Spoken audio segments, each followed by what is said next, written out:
Hello from the Dukascopy TV studio in Geneva. We're talking about competition, more in detail about the World Competitiveness Report 2015. And I have the pleasure to welcome Dr. José Caballero. He is from the World Competitiveness Center of IMD Lausanne. Welcome to the studio. Thank you, Daniel. So could you give us an idea what competitiveness is for the IMD Lausanne and what the World Competitiveness Report measures? Okay. We understand competitiveness as the extent to which a country facilitates business achieving long-term value creation. What we mean by that is that companies have the ability to minimize their negative externalities arising from their activities, for example, the environment impact. But at the same time, these companies maximize the positive externalities, meaning the quality of the job they generate.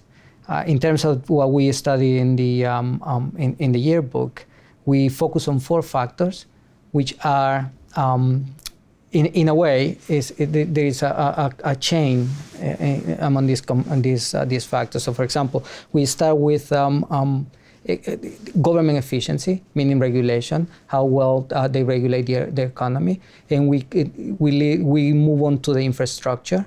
Thus, the government can invest in that infrastructure. If we put these two together, this may lead to business efficiency.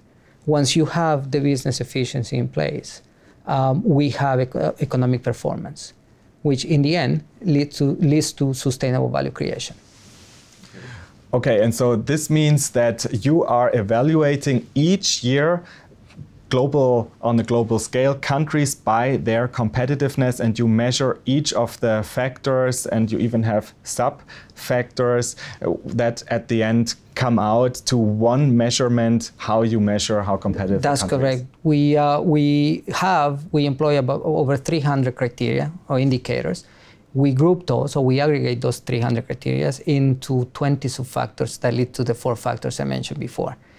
In the study, we include 61 countries. Over the years, we have increased the number of countries in the sample. The more recent country that have been included is Mongolia. There are plans to include Saudi Arabia next year. So let's have a look to the top of this ranking. Which countries are the top 10? We have a slide here. Well, this year, the big news, if we can call it that, is that Hong Kong has overtaken Switzerland in the top 3. Singapore has remained in the same spot, and the United States remains also in the same spot. Also Luxembourg, which has moved into the top 10 this year. But this graph, what shows us is that there is no definite model for competitiveness. So, in other words, you can have an excellent infrastructure, government efficiency, and business efficiency, and lack some, lack something on the other factors. So, for example, the United States, right, is top in infrastructure, is number 2 in business efficiency, and number 1 in economic performance. But at the same time, government efficiency is 23rd.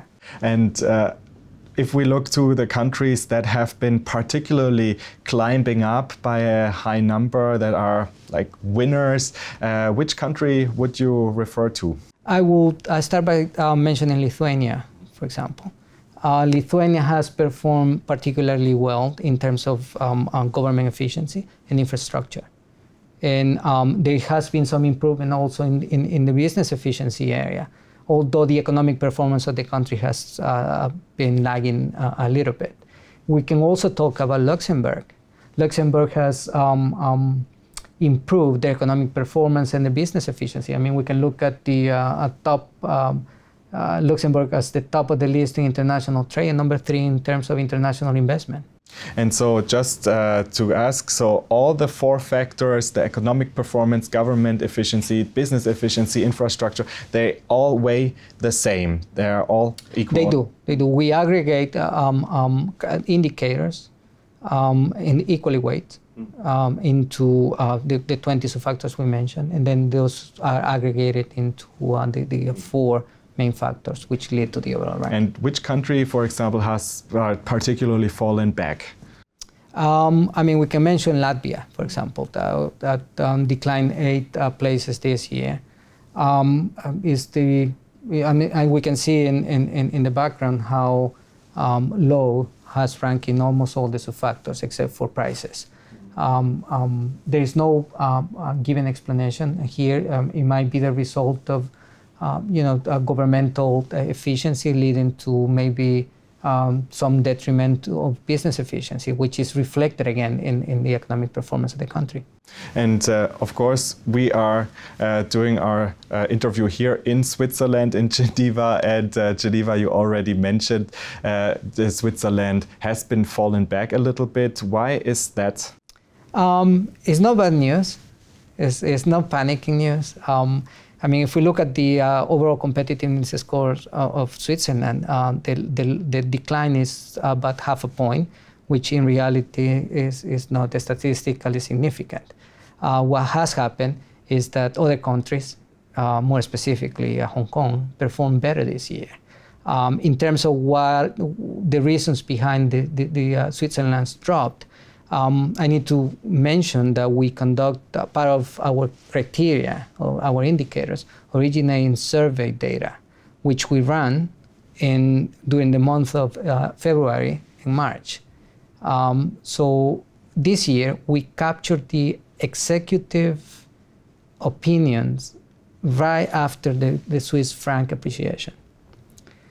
So we see, in terms of the survey data that we gathered, there is an increase in pessimism among Swiss executives. We see, for example, a drop in the support in the indicators dealing with the support the businesses receive from the bank and financial institutions, for example. Also in terms of how the adequacy of the bank regulation. At the same time, we capture some declines in terms of the immigration laws as a hindrance to conduct business. In terms of economic performance, there is an increased threat of relocation among executives. So what we mean by that is that R&D facilities, factories they perceive as this movement towards leaving the country because of the appreciation. But as I said in the beginning, this is not panicking news. It's just a matter that of Switzerland reassuring the market there is an open and stable economy. Thank you very much, Mr. José Caballero from the IMD World Competitiveness Center for being here today and presenting the new World Competitiveness Report. Thank you, Daniel. And thanks for watching. Do make sure to keep clicking back on the Dukascopy TV website for latest updates and exclusive interviews. Have a great day and see you next time.